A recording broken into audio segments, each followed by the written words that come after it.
Yo, what's up? What's up? Ask my word. Say what's up? What's up? What's up? What's up? Yo, ask my word.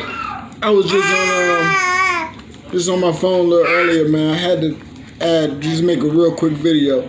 You know, when something inspired me, I gotta jump on it. But yo, it was about Terence Crawford and all the other guys jumping on him right now. The media and his fans, everybody having doubt about Terence Crawford.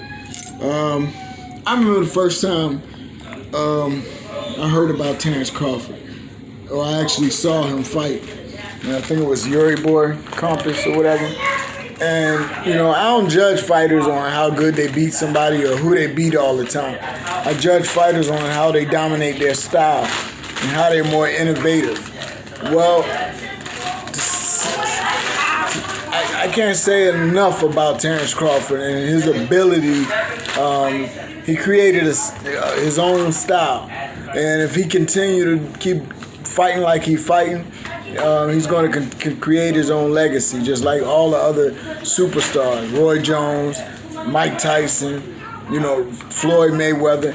They all had their own style that they created their legacy on. And that's the difference between him and all them other guys who's dissing him right now. It's not really all about who you beat or who you can beat and how tough you are and all that. Boxing is an art, and Terence is an artist, no doubt about it. I don't know, you know, what's the young boy name? Who's initially arguing with him?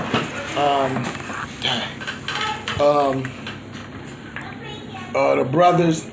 What's his name? Anyway, I ain't gonna get into names, but anyway, the young boy who dissing Terence right now, trying to get a fight and all that. His name. I mean, he has a legacy too. He was creative in this art form. He did his thing. He was creative by his own right in this art form. You know, he got that speed. You know, he's different from Eldrick Teller, different from, you know, all the speeds. He's Speedy Gonzalez type of boxers. But let me tell you the one thing, man, that I'm going to give Terence Crawford the love for, and why these other guys, I think they just fishing for a fight for money.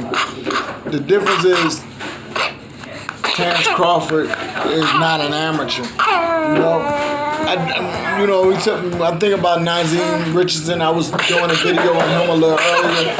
One time I fought Bernard Hopkins' nephew, Demetrius Hopkins, and Nazeem was there. And after the fight, you know, I didn't know much about boxing back in them days, but I just could fight.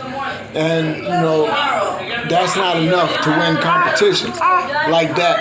Anyway, Demetrius Hopkins won, but I put so much pressure on him. And I was coming at him so hard. I was the aggressor, and you know, it was just beautiful. But anyway, Nazeem Richardson after the fight was like, "Yo, man, you fight better as a pro.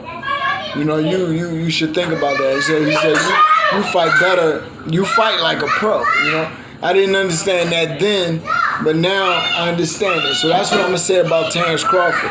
He is a thorough pro. He is a professional world champion pro, and that's what he was always. So that little just like Joe Frazier told me too when I was training with him. May he rest well. But when Joe Frazier, when I was in his gym, he was telling me that he said, man, you don't need. Let's go ahead and turn pro. I wasn't ready to turn pro, but he was like, man, let's turn pro. Forget these games. He called them the games. He called the amateurs the games. So to make a long story short, Terence Crawford is not a game player. My man, the other young bulls out there, they a lot of them was good in the amateurs. That don't mean you're good in the pros. You know, you gotta be a different type of fighter. Amateurs and pros are different, no doubt about it. And Crawford was able to exceed as an amateur, but you know, he was dominating as a pro. And a good amateur can't mess with a great amateur couldn't beat a good pro. But you know, a great pro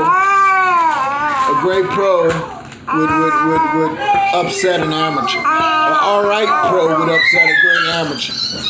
So I just wanted to say that, man. Peace. I gotta go, man. See how busy I am.